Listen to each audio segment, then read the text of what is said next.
Hello, my name is Dennis Karstens, and I'm doing a series of videos just to give my 2 cents worth on any number of issues I feel like talking about. Today I'm going to talk about the Gaza war between Israel and Hamas, and primarily I'm going to talk about people demanding a ceasefire, which in my opinion is an impressively stupid idea. Let me start with a little history lesson here. Between 1914 and 1918, for those of you who went to Ivy League schools, this was the time during the First World War between Britain, France, and Germany, and in 1917, America entered the war. Well, it was the worst war in the history of the planet up to that point. By the time America got into it, all both sides were just totally exhausted, and America was going to tip the scales in favor of Britain and France. 1918. It took almost a year for America to get enough troops into Europe, into France, to make any kind of help to the war effort. In 1918, the Germans knew what was coming. They knew America was going to put 3 to 4 million soldiers into Europe, and they were going to crush the German army. So they took one last shot at trying to win the thing in the summer of 1918. And they came pretty close, actually, but they were just exhausted. They couldn't go anymore. So by October of 1918, they were asking for a ceasefire. Now, both sides up to this point, like I had said before, were exhausted. They'd killed millions of each other, and they just couldn't go on anymore. So the French and British agreed to this. They agreed to a ceasefire. America wasn't in on this. They didn't want this, okay? There were a lot of senior military officers who weren't in on this either. It was the political people who wanted to put a stop to the war because the people of their countries were getting pretty fed up with it. So they agreed to a ceasefire, what they called at that time an armistice.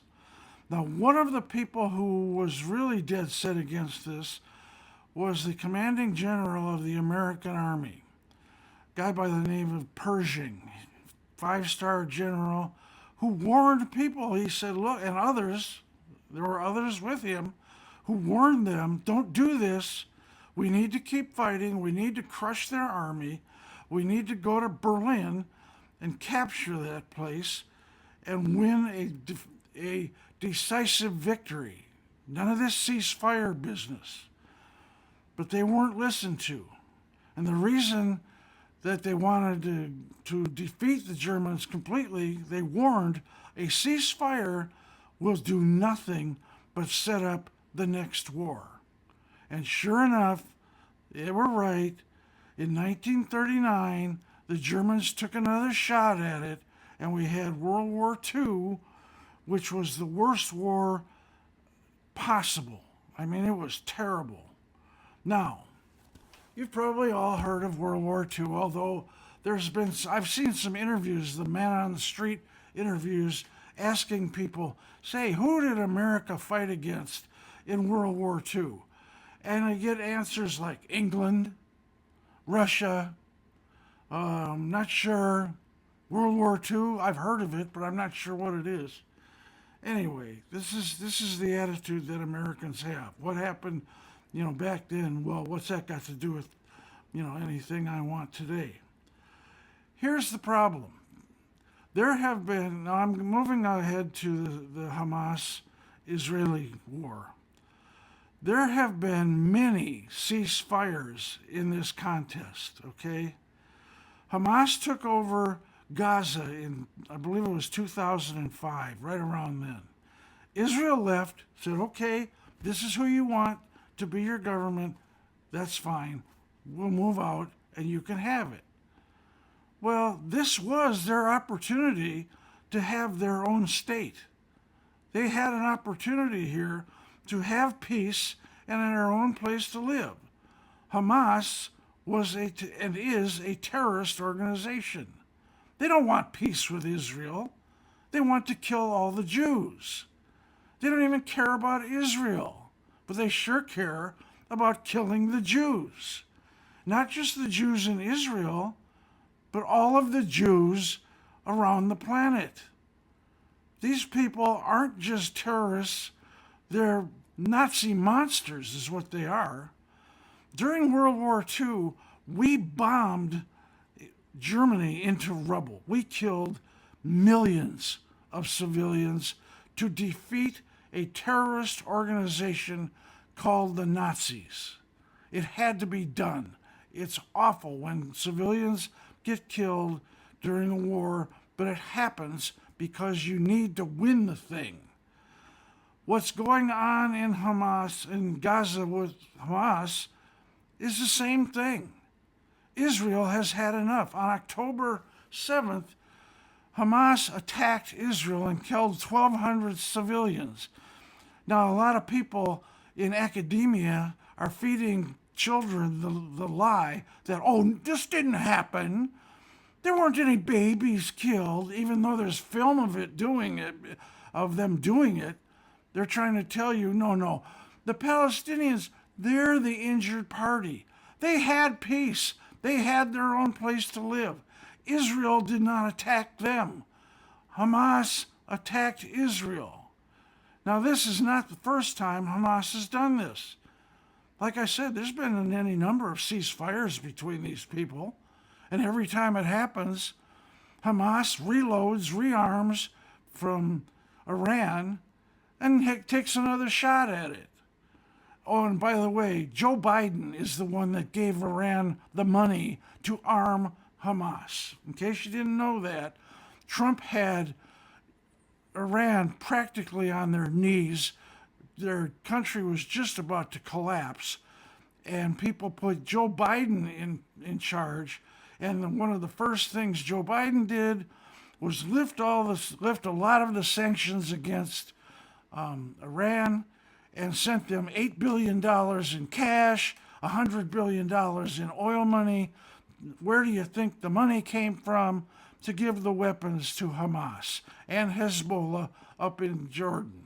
It came from Joe Biden. He's responsible for this. Forward. The ceasefire. Israel's had enough. Now, like I said, it's terrible when civilians get killed. It's terrible when Israeli civilians get killed. It's terrible when Hamas hides behind civilians in Gaza and they get killed because the Israelis aren't fooling around this time. They're out to win this war and put an end to it. So if you want to stop the killing, once and for all, let Israel finish the job. That's what needs to be done. They need to eliminate Hamas and put an end to it, just like we did to Germany during World War II. We haven't had a problem with Germany since we killed all those people and made Hitler kill himself.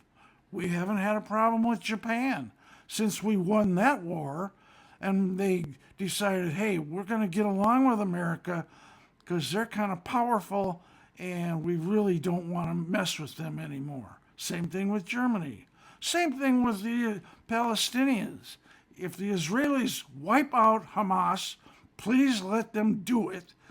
That will create an end to it. That will create a real ceasefire, and then this stuff will stop. The killing will stop.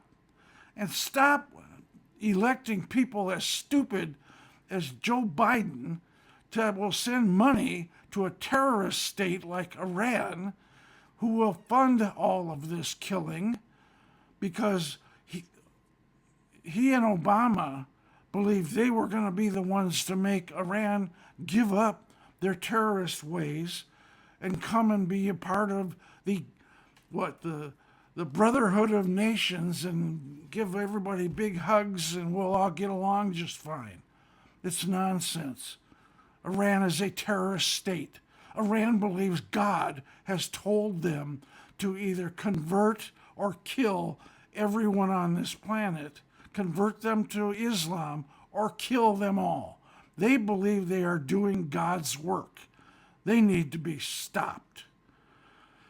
All right, that's enough. I can't emphasize this enough that what Israel is doing is the right thing. Put an end to it. No more ceasefires. No more time to give Hamas and Hezbollah time to rearm and attack Israel again. For those of you who don't know it, there are a lot of Palestinians living in Israel, a lot of Arabs. They are treated better. The Palestinians living in Israel are treated better than the Palestinians living in other Arab countries.